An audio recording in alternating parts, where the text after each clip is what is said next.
I'll get up for a second. Hey, thank you guys for coming today. We're going to be talking a lot about photography, both from a personal perspective, but also a professional perspective, how companies can use photography in their content. When BlogWorld asked me to speak, I said, well, how many photography panels do you have? And they said none. And I was like, all right, we're going to fix that, because I do a lot of talking about content, and I wanted to talk about photography, and plus I get to bring friends up on stage, which are great. I just want to quickly introduce everybody. I'm CC Chapman. I wrote a book called Content Rules. I take lots of pictures. I'm kind of a junkie that way. This is Jane Quigley. She runs a great marketing agency in Hoboken, New Jersey called Strategy JQ. Works with a bunch of really cool clients. Steve Coulson is a partner and creative director at an agency called Campfire here in New York. They do lots of crazy ass stuff. You know, that's how I'll explain it. He'll talk about some of the projects they've done. I'm a former Campfire person, so that's how, and Steve and I ran a company called the Advanced Guard for a number of years. And I said, you know what, I want you guys to come up on stage with me at BlogWorld so we can talk about photography. We want a lot of questions. We are not one of those people that you have to wait till the end. The one thing they just ask is you have to go to the microphone to ask the question, or we'll ignore you and heckle you, because they're recording it. So they want to get the questions for people who are buying the virtual ticket. So please just go there. And yes, photos are encouraged. Somebody please take a photo of this session at some point and email it to me so I can use it, because I can't take one of myself. So thank you. I know, like, everybody's got a camera. That's easy. So thank you ahead of time. I want to show this.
So has anybody seen that ad? This is an ad that Getty Images, they licensed stock photography, put out last week. And that's 847 different stock photography images from their library that they put together to tell a story.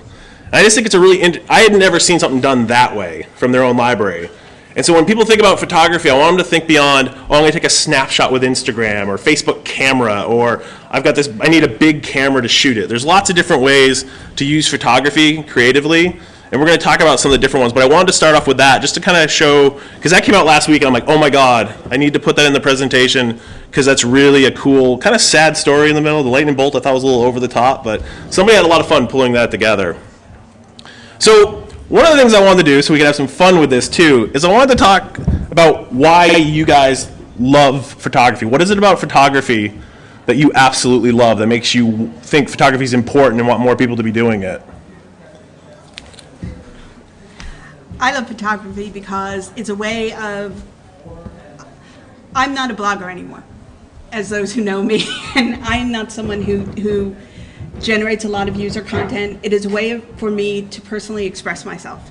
I didn't start with a camera. I came to it late. I came to it with my iPhone when you first started, and I just fell in love with it, and now I own 4 different Nikons and 2 different Olympus, and I go to classes and I own that content. People who follow me know that it's a way that that I'm learning and that I express myself. And Steve? I guess I make my profession in using storytelling techniques. The agency that I work for, Campfire, talks about connecting fan communities with brands and products using storytelling. And storytelling can kind of encompass anything from, a blog post to a novel to a movie to a video. The kind of work that we do really involves immersion and participation, putting yourself in the center of the story, not having a story told to you, but being a part of that story. And I think a single image not only can express a story as seen by a photographer, but invites you to be a part of that story, to put yourself in the place of the photographer, to imagine yourself in that spot. And often you weave a lot of that story yourself. So I think the very best photographs require you, the participant, to be as much of a storyteller as the photographer. And that's a really powerful moment. And that's what makes a lot of social media and transmedia and all the things that are emerging so powerful, because they're forms of storytelling that allow deep participation by the audience as one of the members of the story. And I think photography is a really pure expression of that. Yeah, and one of the fun things we did that I want to show you is we wanted to show you some of our photographs real quick. So the assignment to everybody on the panel, which was not an easy one, because anybody in here, who in here loves taking photographs? That's why. Okay, I assumed. All right. So how hard is it to ask you to pick your two favorite photographs? It's impossible, right? But Jane had a good thing. So we had to each pick a photograph that we took with a phone, and one we took with a traditional camera. So it narrowed it down a little bit. And so this is one of Steve's. I mean, I don't know if you want to tell if it's phone or not. I mean, This is fun. this is phone. This is, I've noticed a real difference for my own personal photography and the difference between my SLR and my iPhone in my pocket. My iPhone has become my family camera. All the photographs that we used to take with the SLRs are now happen, and they're much more immediate moments, and they're it captures my kids and my family. Yeah. This was a moment where my daughter, we'd gone back to England. I come from England, obviously. And it's the first time I'd taken her over. The first time she had been in my family home, and she went upstairs and she found the toys that I had as a kid, and that my mother in the background there, they were her toys. So this was a moment of my daughter reconnecting with something that had a really personal moment to me and to my grandmother. And I just thought this was like one of those things that's really difficult to plan. It just happens, right? Now this was from an SLR. This was from a trip to Ireland. I have an SLR camera, a DSLR that I've modified to just take infrared photographs, and I like taking landscape infrared. And this was again one of those moments when the GPS had stopped working, and I was driving around completely lost in County Donegal, and I drove around a corner and this scene just appeared in front of me, almost like that Brigadoon moment where a moment out of time. So I got out the car and I stood and I said, I need to capture this, and I captured that photograph. And I have no idea where it is, and I'm sure I could never make my way back to that place. Maybe it doesn't even exist anymore, and I think some of that comes through in that photograph. It's almost like a moment out of time. And Jane, this is one of yours. Yes, so this is a quick trip to Paris that I took in January. I'd always wanted to go, and there was a 5-day window that I thought, okay, I'm gonna go. It rained the whole time that I was there, but I had grabbed my new camera, my Olympus pen camera, to bring with me because it was light and I thought it'd be great, and I still had the interchangeable lenses. And I walked out of my hotel, turned around the corner, and there was the Arc. So just taking that picture just encapsulated the feeling of being on that Paris street. So I loved it. And this one's obviously your phone. Yes, this is my phone. What I love about this picture is that I was taking my morning walk, and it just showed up, and as I was going over the aqueduct. About a month later, I was going through Popular Photography, and there was an editor that had taken pretty much the same picture, who lives in Hoboken, who lives a couple blocks away from me. I love the fact that we saw the same thing, a little bit different perspective, but it's so much fun. And so this is my iPhone picture. This I like taking pictures where I work, and this was a porch swing in Burlington, Vermont, as I was just finished speaking in Burlington, Vermont, and it was a horrible day. I mean, it was ugly out, but they had these porch swings down by the water, and I always like taking pictures and saying, this is where I'm working today, and I'm like, here's a really rough view from my office this morning, and I wish it had been sunny, but it's still one of my favorite pictures. And this is actually, I took this on a photo walking. I was taking he's here, Chris Marquardt from Tips from the Top Floor. He does these great workshops, and I was taking a urban photography. It wasn't street, it was urban, because they were going to abandoned buildings and slaughterhouses and all that stuff, but me with an American passport decided not to, because this was in Toronto, so I went out just walking the streets. This is in an alley in Toronto, and I've just always loved it that the guys are eating lunch, and I just enjoy it. And the reason why we wanted to show these is that, while we can tell the story, I'm sure I heard people reacting when they saw the picture.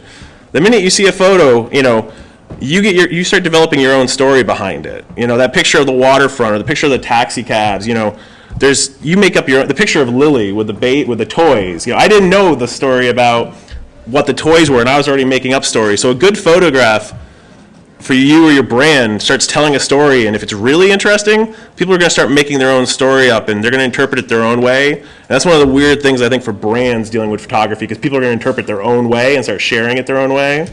But I also think that it's important when Steve was talking about, you know, being a part of the story.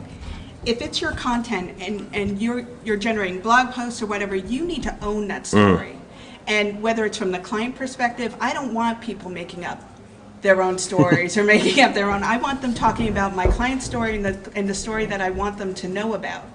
And so I want to pick that photography that ties into that story so that that visual is part of that. You know, they can experience that photo and make up their own part of the story, but I've directed that. Yep.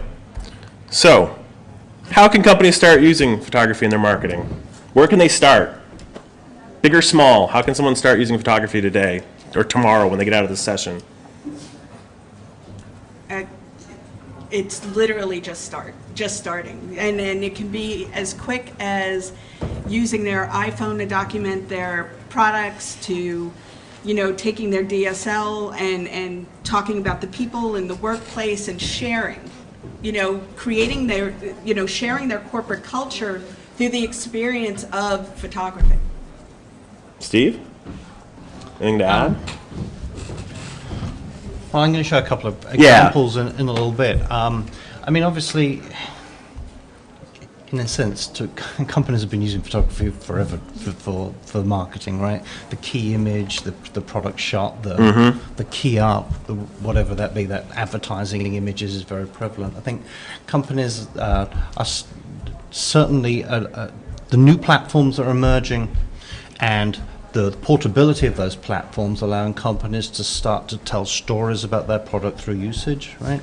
So I think one of the really interesting things we're seeing with companies like GoRuck,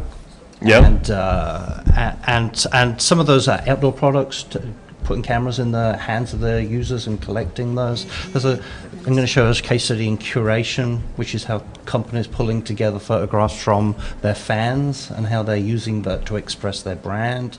I think companies starting to use photographs, it's not necessarily about generating photographs, it's about using other people's photographs as well in an interesting way. You know, the really interesting thing is the rise of the filtration model as opposed by Instagram has allowed everybody to be a fairly good photographer. I mean, we can debate about whether an Instagram photo actually makes your photograph better or just disguises it. Yeah. But the fact is that there are a lot more people thinking a lot more about composition, thinking a lot more about the quality of a photograph rather than just capturing a smile or a group of friends, something like that. So there's a lot more material out there for companies to mine and use.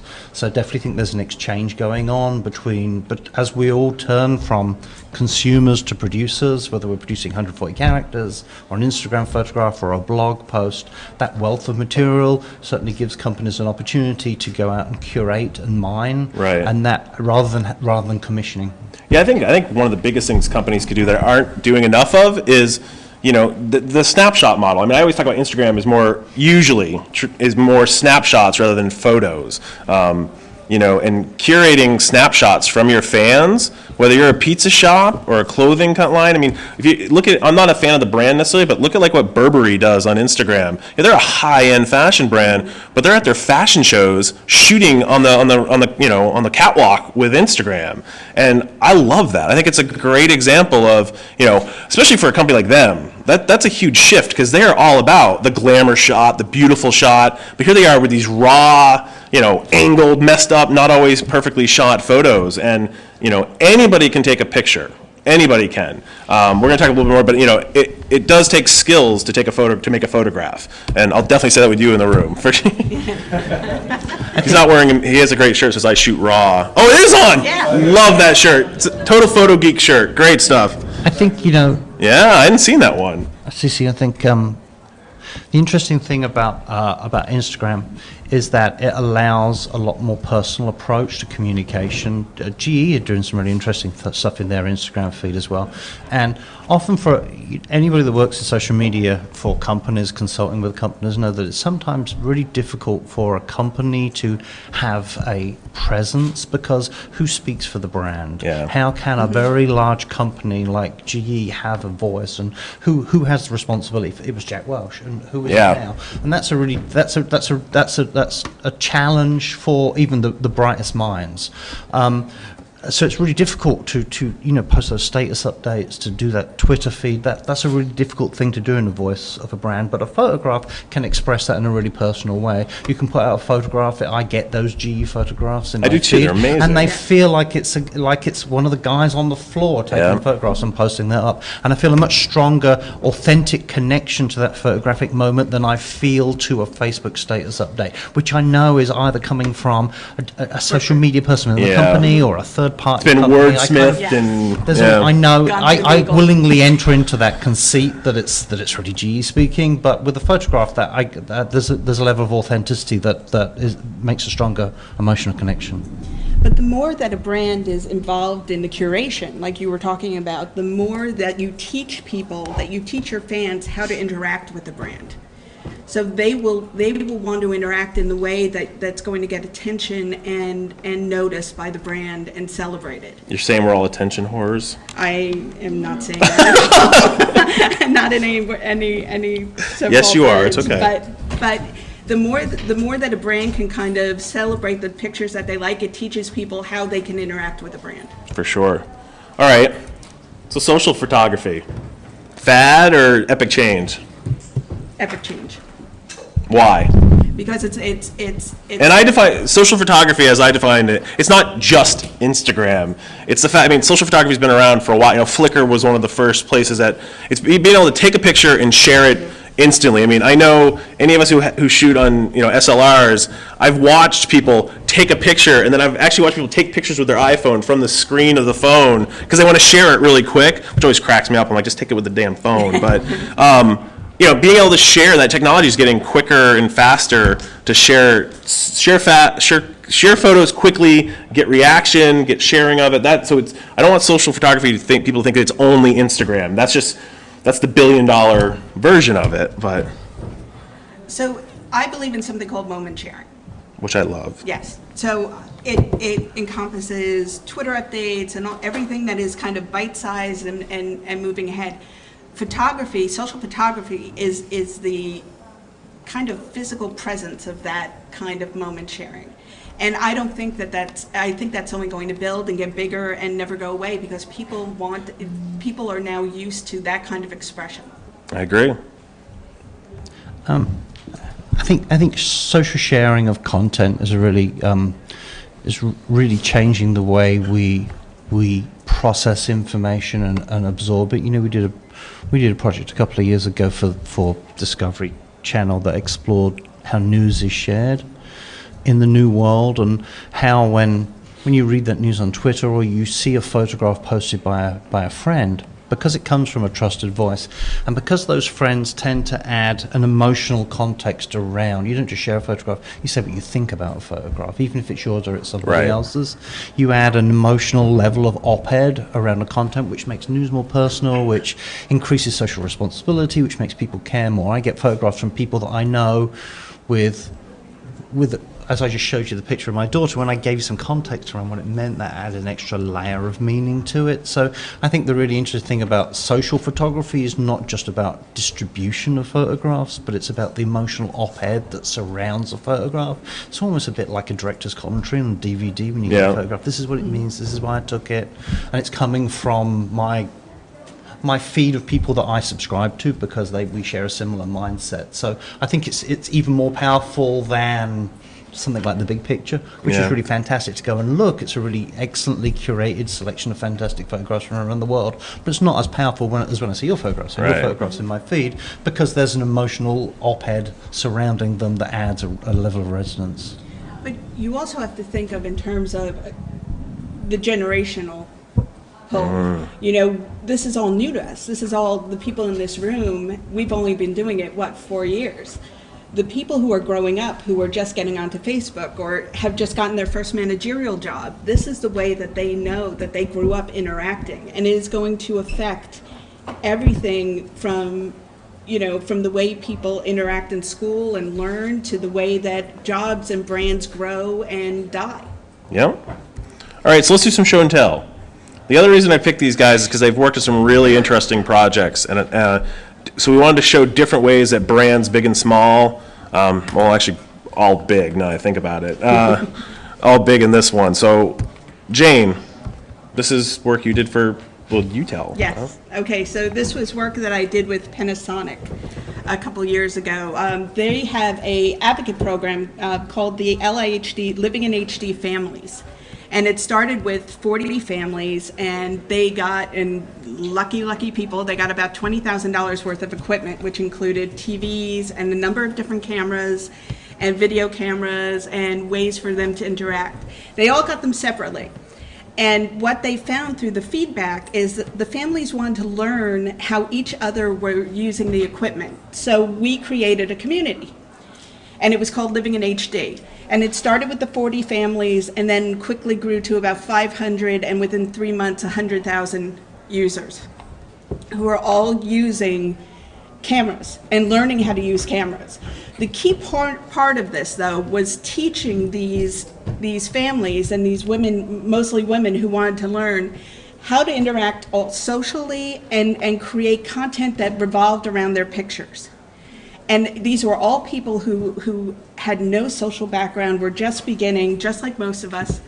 And through those trainings, they were able to build the community. We had a community manager, but the most important part was out of the 40, 12 of them are now supporting themselves either fully, or a significant part of their income is derived from their social strategy and business and blogging.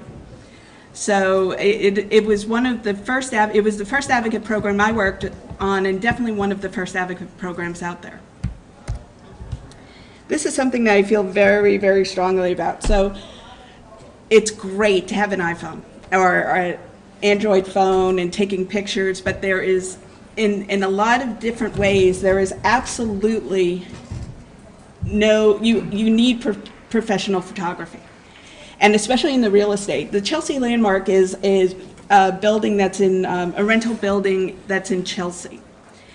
And at the time, it was the highest square foot per dollar, or per dollars per square foot rental building in New York City. You do not get that by having a broker come in with a camera phone. What you do is you take $200,000 worth of photography of your well-lit facilities like your spa or your fitness center, and you don't allow your brokers to come in and take their little iPhone pictures or videos and post them on their thing, which doesn't tell the story that you want to. It's being accountable to the story of your clients and your and the story that you want to tell. Do you want to come up and walk through yours? No, it's fine. All right, so I'm going to talk about a couple of projects that I was creative director on that we launched in the last 6 months, both of which use photography in a different way. The first one is a project for Harley Davidson called the Ride Book. You can see the URL on the bottom there. The Ride Book is an attempt to define what it means to be a part of the Harley culture as a young rider. I think a lot of people imagine Harley Davidson as almost the father's machine, or their father would drive, especially for these young guys. And definitely there's a culture growing up now and absorbing Harley and redefining it. And so we wanted to bring that out and share that. So our concept was to work with a new group of photographers, filmmakers, writers who had something to say about what it meant to be a fan of Harley Davidson and be a rider. It was a content curation exercise. I went out and I picked kind of my favorite photographers and stuff to work with, and we discussed what the story would be about, and then they were kind of left to their own devices one went sent off to the Harley-Davidson archives, one went down and documented a barbershop. And Campfire almost acted as, we acted as creative directors, but we didn't actually get in and do the editing per se, we just curated. And I'm going to show you one of those now. You can go through, just as I go through, just start showing these photographs. So this was a project by Scott Topfer, who's a documentary. Go a bit slow. Go. Fine. Well, slow down. go. Slow down. These are great photographs. Scott Topfer. We gave him Harley Davidsons Brits. with him and his buddies, and they went out to Bodie, a ghost town, and he documented his ride. And he tried to document what it was like for young people going out on a ride out into the Midwest, and produced this really beautiful photo essay, which he editorialized with a blog post that's featured on the site. Please go and take a look at it. It's just one of a few. Because he was shooting with probably a 5D, I'm not sure exactly what he shot with, but he was shooting both video and photography, and he came back with all this footage. So not only did we curate, oh, that's a great photograph. I love that one. Right? It's Better in the Wind. That's the name of his documentary, It's Better in the Wind. We also put together a video. We went out and found one of his favourite bands, and he got a track and pulled together. Even though I'm going to show you a video, it feels to me almost like a photographic montage. You can definitely see this is a short film put together by a photographer that's using some of the best attributes of still photography. So let's take a look at that. The destination isn't always the most important part of the ride.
So I think that's a really good example of a photographic essay to kind of capture a lifestyle moment. Really like the fact that we were able to work with these influencers, filmmakers. There's a season 2 coming out. And definitely check out. I mean, I love the site. I'm not a motorcycle guy, and I hate the website because it makes me want to get a motorcycle, which is exactly what I heard. But the photos out there and the diversity. I mean, there's a music playlist. It hit everything that I love. There's like here's your music playlist, and so go check it out. I love that. I had nothing to do with it, but I love the site. All right, so the second project I'm going to show you is something we did for A&E for a mini-series based on Stephen King's Bag of Bones. And they came to us with this 2-night mini-series event that starred Pierce Brosnan as a writer. If you've read Bag of Bones, you'll know what the story is. But it's the same as every King story. It's set in Maine, and he's in a village with a very dark secret. And they came to us and said, we want to create some mystery and intrigue in advance of the show.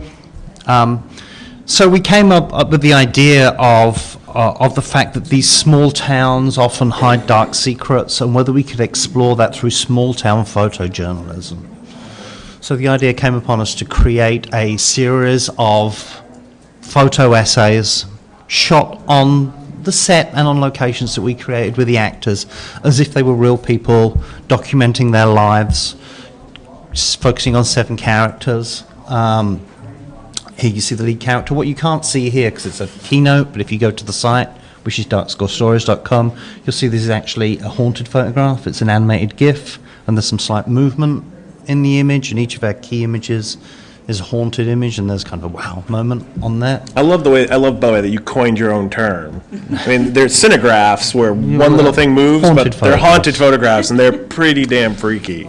And then each of the 7 characters will talk about their lives as you see a slideshow of that.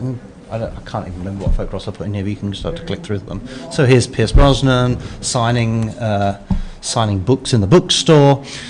So this was a photographic essay that explored the lives of these characters.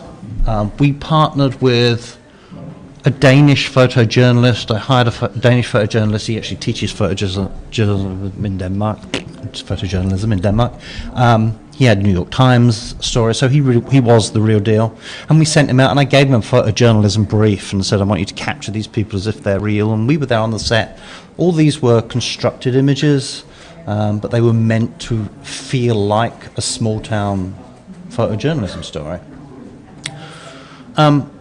As you go through the site, though, one of the things that we try to do with these kind of stories is hide some secrets through different layers. So if you're the kind of guy that just likes to look at, some images, there's a story there. If you're the kind of person that likes to dig a little bit deeper and find some more information or a puzzle or just dive deeper, there's extra layers of content to find. So while these photographs kind of show spooky moments, go to the next image. The other thing that's really interesting about Stephen King is that all his books are kind of connected into one universe, and fans of Stephen King will recognize they're all set in the same fictional world. Well, I'm a big Stephen King fan, so we came up with the idea, apart from having the photojournal and the haunted photographs and all that, this is a story that takes place in the Stephen King universe. So hidden in the photographs, in the background of the photographs here, are across the series over 150 different references to other Stephen King movies. Yeah, you did. There we go. There's a few in this photograph. Some of those were created on set, some of those were comped in afterwards. We never mentioned it anywhere on the site or anywhere in any of our materials that these things were hidden in there, hoping that fans would find them and fan communities would engage together to see how many they could spot. And that's exactly what happened. And started on the Stephen King message boards and started in some pop culture sites. As soon as you notice 3 or 4, you notice more, and you notice more, and it actually gave a lot of bloggers an opportunity to put in a photograph, and all these photographs could be dragged and dropped into a blog post. They could start to talk about the things they'd found, and then there'd be 100 comments or 200 comments of people that had seen other things that they found within the story. So I think this is a really good example of using layers of detail within photograph, and if you don't know the Stephen King universe, you don't care about it, it doesn't get in the way of anything. But if you do know The Dark Tower, and you know Carrie, and you know Pet Sematary, and you know all these things, they're there for you to find, and it continues to add your engagement. And we saw really long lead times and a really lot of passion. The interesting thing that this can do is that the show was pretty good. The show was a 2-night miniseries. I think Stephen King is a really difficult thing to adapt to the screen, and a lot of great directors have trouble with it. Because this was a classic black and white, high-class photojournalist doing the shoot, it started a discussion in the press, a discourse on quality around the show before anybody had even seen the show. Fast Company, LA Times, a lot of those magazines started talking about this show is going to be great because look at the richness of the world that A&E are creating, in the attention to detail to that point into this thing. So I think this kind of project can really, even if we're not using any shots from the show, and there was another layer of puzzle in there as well, I won't tell you, but if you go and read the text, there's a set of puzzles in the text as well that will lead you to hidden clips of the show. But even before you've seen that show, we can start to create that rich experience through the image. And you left out one of my favorite parts of this campaign is, on top of doing this whole crazy website and everything, A&E and Campfire they put together a hardbound photography book of all these photos and used that as influencer outreach. Sent it out to photography buffs, Stephen King buffs, other people, and, we've all got, probably gotten crap in the mail before, or pitches, but I'd never gotten a hardcover book of photos, and I thought that's a really interesting way to say, and I'm not a Stephen King fan, and, so I missed all this stuff, but I know other people did, and there's those books are out there, and I thought it was an interesting add-on to the campaign was it gave other people complete, good reason to talk about using it. It's a beautifully done book, and the photos are just mind-boggling good. I think what these two examples show is that there are many different ways to use photography, not only to tell stories, but to market companies and products. Yep. It's not just about a key art image or a poster or stills from the set. This is a way of using the tradition of photojournalism and the tradition of photo montages to tell new types of stories with classic techniques, then pulling in all those social elements and conversation around them. And not everyone's going to have the budget that these have, but it doesn't mean that the quality should suffer. Right. You really have to set the expectation, like the expectation that was set for the Stephen King within the press of these beautiful things. You have to set the expectation in your content and on your website of beautiful imagery, so that they realize that quality is pervasive throughout the brand presence. I mean, I hear that a lot, in sense of, if only we had that kind of budget. I kind of understand that, but at the same time, for Harley Davidson is a large company and it probably has large marketing budgets. That piece that Scott Dockford did was the hire of 2 motorbikes. Yeah. And a camera, and that was what we got out of, and that was the project that came out of it, and a little bit of time. So there was actually very little budget behind that, because a lot of these influencers we didn't pay, we facilitated and we featured, but it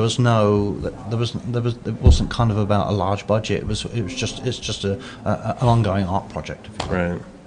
It's an expectation. So this is a little different angle. This is mine that I was recently on.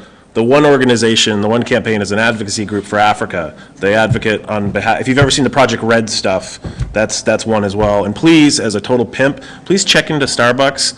Until the 10th, Starbucks is donating $1 to the Red Foundation for every check-in at Starbucks. So even that little, so please do that. It's already raised $120,000 in the past 5 days, so check in. That's my one plug. One took me and some couple other moms to Africa a couple weeks ago, and the whole I asked them, I said, why are you bringing us to Africa? And the whole thing was, they said, well, we just want you to experience it and share the story as you're going to tell it.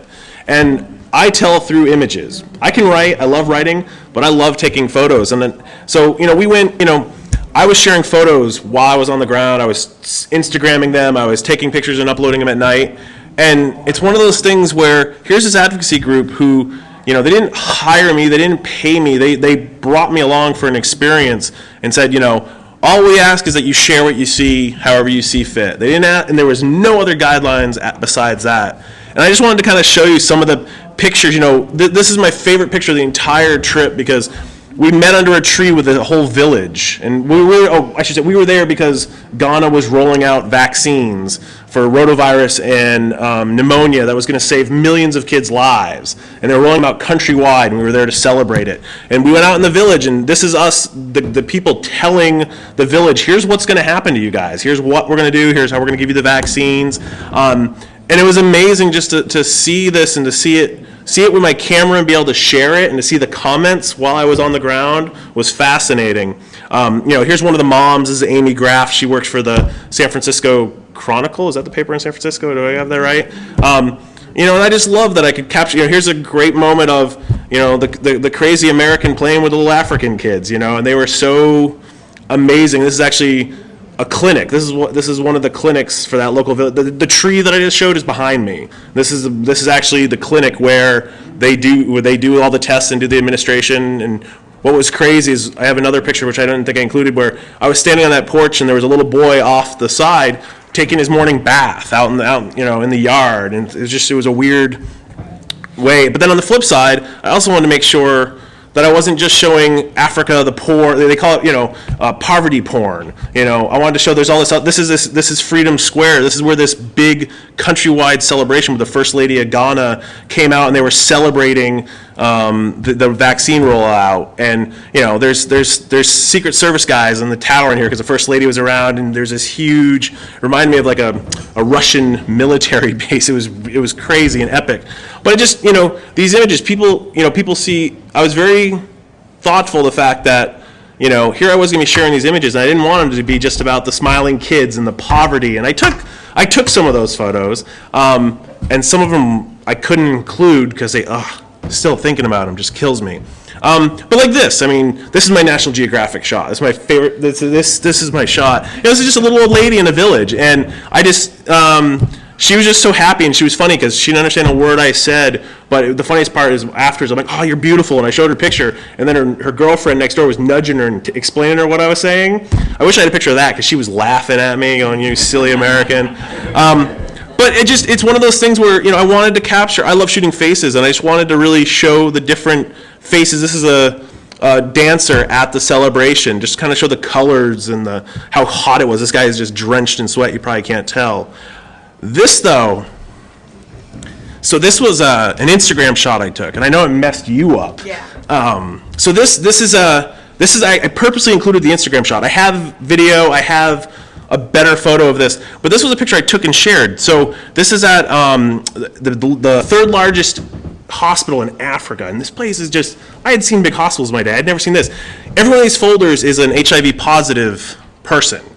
And what you can't tell from this photo though is there's about 18 rows of them. It's like room as deep as this. Not as wide, probably just these chairs. Row after row after row. And every yellow folder is an HIV positive patient that they've treated there at some point.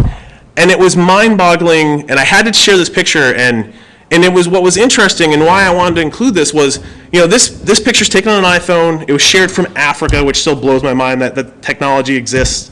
And I shared it and instantly had people going, "Oh my God, where can I find out more information?" And that's exactly why a group like One wanted someone like me there, because I knew, A, he's got an audience, he's got a voice, he's also got compassion. He's not going to share just the horror, he's going to share a balanced view. And this thing has gotten, it was always weird people liking it. That's the weirdest thing.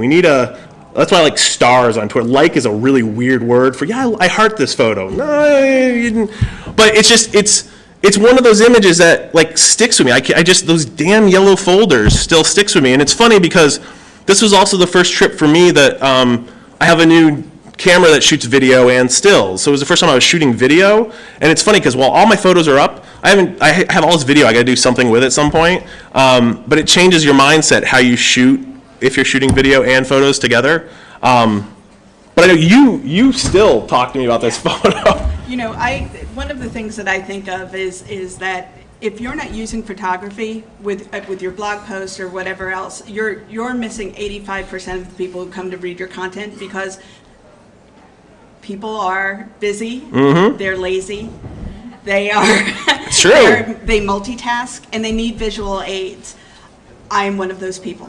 And I followed this trip that Cece was on, but I skimmed a lot of it. When I saw this caption and this picture, it hit me in a way that probably the faces and the National Geographic gorgeous picture didn't. This was real human misery.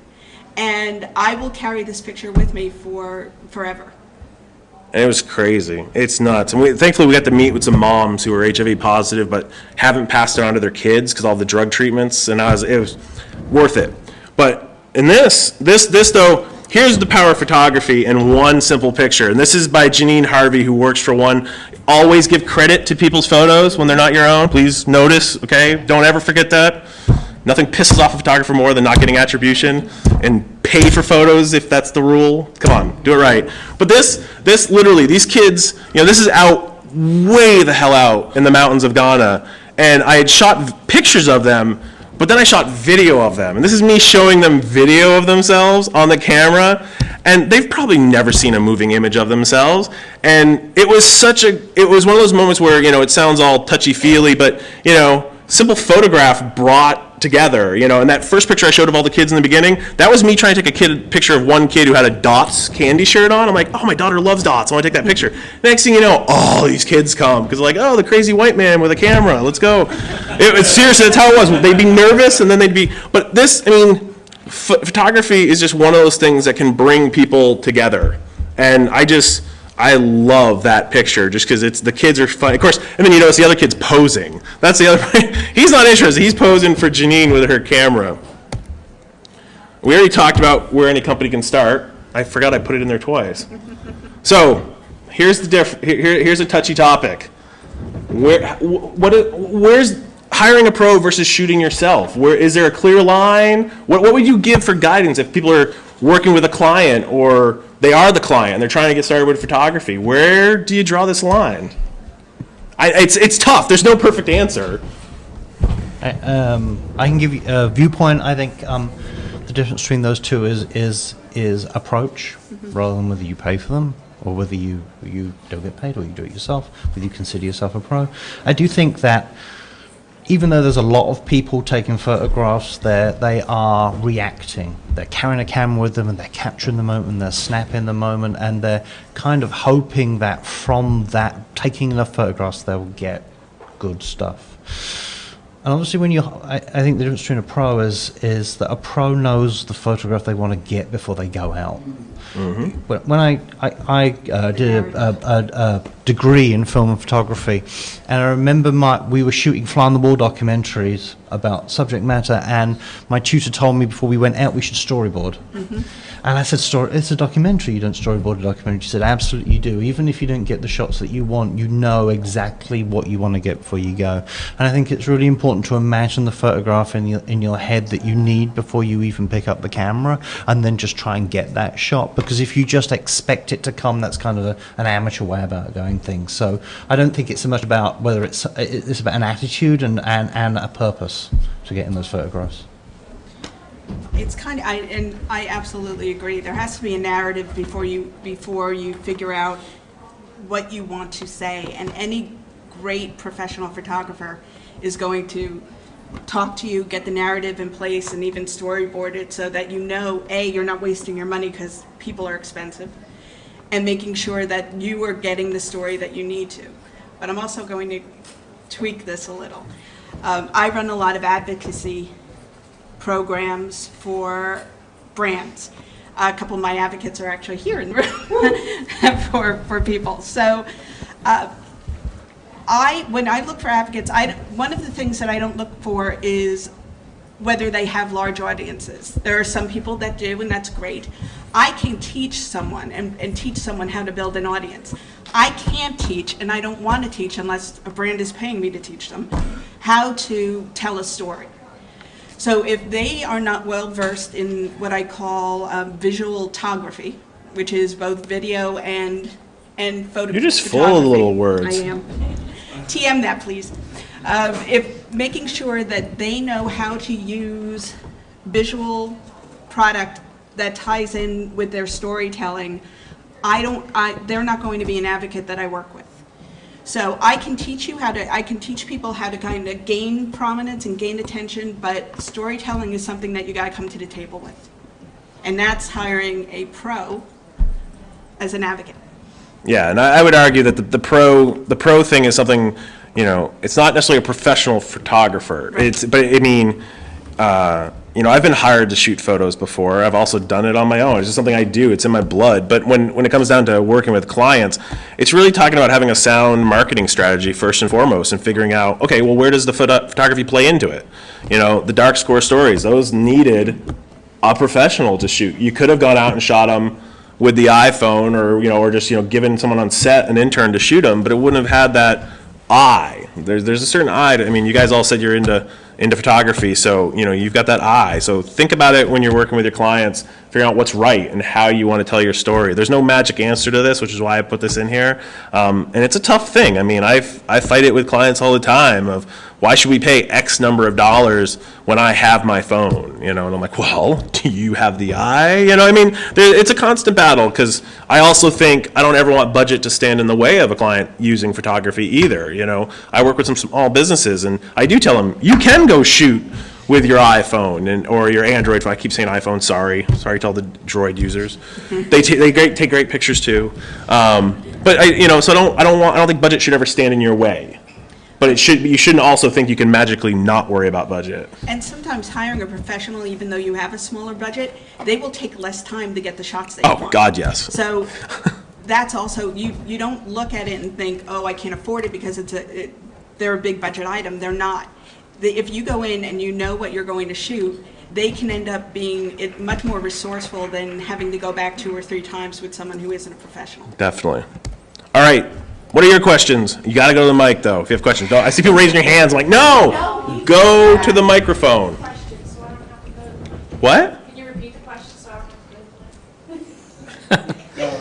No!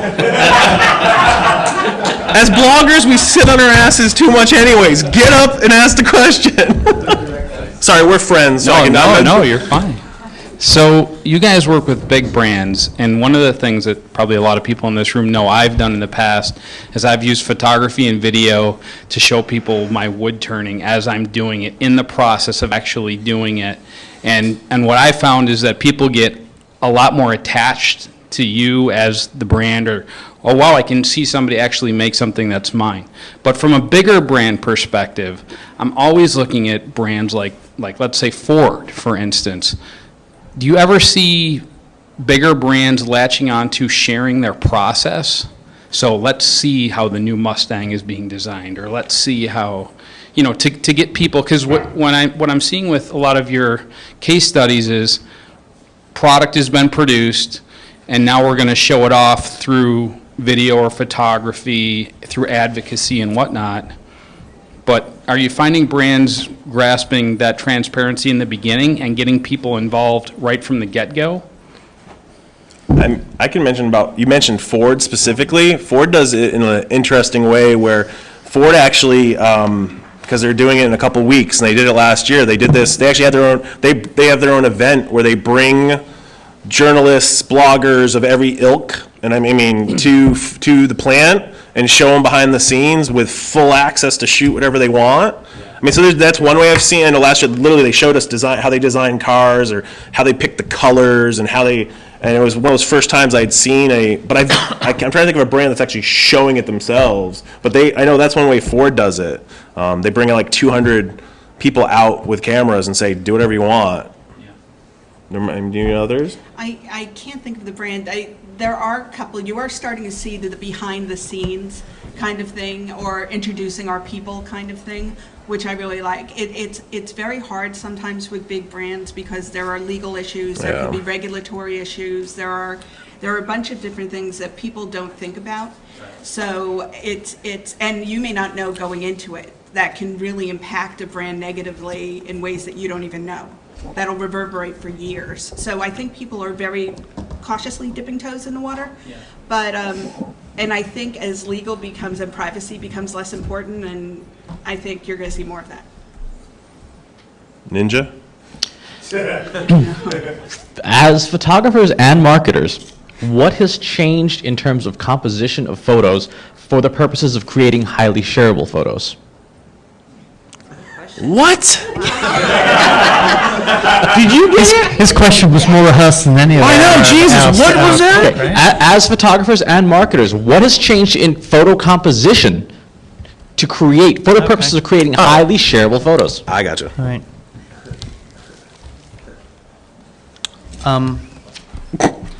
Here. Well, all right. So clearly, the way people take photographs has changed with technology. Clearly, Get the mic, Steve. I can't hear you. 1 2 1 2. There you go. Clearly, we're definitely seeing the rise of the square photograph and what that means. And I think for the last 100 years, we've been composing photographs in a landscape or portrait, and each of those things defines and they're called those names very specifically because portrait tends to represent the way that you interact with a person, right? In a landscape, the way you see a vista, and the square photograph is something that's kind of a new format Yet it's an old one. Yes. It's an Real Yes. it's a Polaroid format, Yeah. obviously, but we're definitely seeing the rise of the square photograph along with the vertical video, which I think is kind of changing a little bit, not only the format but the meaning of some of those questions. You're absolutely right in that I guess the square photograph is harkens back to the Polaroid and has a more personal feeling. It reminds you of an avatar. It reminds you of a very other. That there's definitely a trend of social square photographs. Yeah. And when I compose photographs, you can tell, by the way, if I ever share a photo and it's gone to Flickr, if I share it via Flickr to Twitter rather than Instagram, it's because I didn't want it to be square. Because I hate and love the constraints of square. Sometimes it's kind of cool, it forces you differently, but like yesterday I took a shot outside of the skyscrapers in the ugly sky, and it looked like crap in square, and I didn't shoot it in square, and I shared it big on purpose because it needed to. So I definitely think about it. That's why I rarely shoot inside of Instagram or any of these. I shoot regular, and then I figure out but in my brain I'm thinking, can I crop this to a square or not? And it's much more close-ups. I think close-ups are much better, especially if you're doing product shots. Yeah. You want that close glamour shot with your phone or whatever you're shooting, because you can't have this wide shot. It's going to be close in what you're sharing because someone is going to see it small and then maybe blow it up. So you have to think about that when you're composing the photo. What's this going to look like as a thumbnail? Is it going to be, people going to be able to know it? And if you're shooting especially for marketing purposes, get that, figure out what it's going to look like tiny. And that's a weird thing to think about. What's it going to look like small? Is it going to translate to little? So it's kind of reversed. And also, when I think of that concept that I was talking about called moment sharing, that to me is the square photograph for a lot of things. Like you look at Kate Spade, you look at the brands that are using Instagram. They are using those moments to build relationships between them and their audience in a way that hasn't been done before. Those are not beauty shots. Those are real life, how they want their, like Kate Spade as an example, how they see their girl who buys their product living her life. Yep. Hi, this seems a little advanced for me. I just started my blog, which is a food, fashion, travel blog, and what it pertains is a lot of street photography, and you take pictures. What's the URL, since everybody's going to be listening to this after the fact? Get some marketing in there. Oh, it's foodieoodieoodie.com. Foodieoodieoodie.com? Yes, I like Love it. Yeah. It's food, fashion, travel blog, and I'm starting to incorporate a lot of street photography, which I don't know if you know, it's really huge now with Sartorialist and, Bill Cunningham, and there's a whole other group of people that follow behind that. And you mentioned, Ms. Quigley, that you have to learn how to tell a story through your videos that ties you in. So if I'm going to shoot a photograph of your shirt, let's say, and I'm saying it's at the BlogWorld, we're at the BlogWorld conference, this is what you're wearing, blah, blah, blah. My question to you is, how do we make the photograph more interesting, more live? And the second question is, with my Pinterest and my Instagram, do I use the same photo format, or do I try to switch it up between the three? In your opinion, and the one final question, do you have any recommendations of camera to buy? Because I'm looking at... Are you looking to start a war? Yes. I'm looking at the how I always SLR. answer that question? How I always answer that question is figure out how much money you want to spend on the camera. I'm looking at the Mark D. What? It's the Mark D SLR, something like that, 5D or something like Well, that. okay, no. Figure out what you want to spend on a camera first. Seriously figure out how much you can afford to spend, then go to a camera store or even a Best Buy or whatever, pick them up, get them in your hand, and play with them. Because if you're just starting out, do not go buy a 5D Mark III. You do not need that. And that's a lot of money. Unless you've got Yes, the $3 it grand, is. you want to spend it, go for it. It's But $5. there's no need for that. Start out, and I always tell people pick them up and shoot, play with it, get a feel for it, because they do feel differently, and you're going to replace the one you buy first anyways, because you're going to geek out, want more lenses, better camera. So just seriously, and don't get too hung up in the Nikon versus Canon. It gets important once you start buying lenses. Then you're stuck forever. Oh, I didn't... Thinking about that, Scott Bourne, the photographer, always says that it's great if you buy the same kind of camera that your friends do so that you can share lenses, because that is where you're going That's to a spend the great most. suggestion. And if I had known CC before I started buying my cameras, it might have been I might not be a Nikon girl, although I still might, but. Yeah, who knows? Oh, but so back to the street photography Thank you. to Miss Quigley. Thank you. Yeah, I know, Miss Quigley, thanks for that. What I'll tell you about what I was just saying in terms of Chris's question is that I think in terms of street photography and especially fashion is that you want to show that person showing this shirt. You don't want them sitting or standing or being static. You want to show them living their life. And that's one of the best things about Bill Cunningham's photography, right? Is that you're showing them on the street, crossing the street. Here are the new Parkers. Here's the week's best pictures. All of them are people who are living their lives in those clothes. So that's kind of how you're going to make that more interesting. Yeah, besides your food, don't ever stage a photo. That'd be my advice. If you're shooting travel and fashion, get Movement's on the hot. go. Yeah, movement's hot. There's a tweet. Foodie oodie oodie. Movement's hot. I love that URL. So I'm Jason Konopinski, and I write at jasonkonopinski.com, and that's my my copywriting business. And one of the things I've really tried to do is to incorporate more mixed media, to do things like photography and to do things like podcasting. I have all these ideas in my head, but I don't want to take away from my real strong suit that's through the written word. And I'm curious on strategies, just kind of insights into how to incorporate some of those things to express myself creatively, but not pull away from what really my core skill set is. I mean, the quick answer would, I mean, if you're worried about your audience, is that you don't want to experiment in front of your audience? Is that what you're mainly worried about? I'm certainly not afraid to experiment in front of an audience. I mean, it's more, as an expression of creativity to play with photography and to play with podcasting, but really to know where my strong suits are. I know that is through my writing and I am not a photographer, I am a writer. Well, so I would say set up, your account of choice, Tumblr, Instagram, whatever, Flickr, and start shooting. The only way you're gonna get better is experiment, play, have fun with it. And bring your written word into it. I mean, one of my favorite, and it's 5 years ago, and it's still my favorite piece of writing on the web is Merlin Mann's Better. Look it up, read it every 3 months, every 6 months, every year. It is one of the best things about just inspiration. The reason that I keep coming back to it is the photo that he included in that post. I can't quote any of the things in that post, but that photo that has accompanied that post is something that sticks with me, and I can tell it's something that I debate about with a number of people, the meaning of that picture, but that picture has stayed with me very much like the file photo that CC took in Ghana. All right, we've got to go. We're getting kicked out, but we'll be around in the hallway. I know I made you. He answered my question. Oh, okay, cool. But thank you guys for coming, and if there's questions, we're outside or we're on Twitter and all that.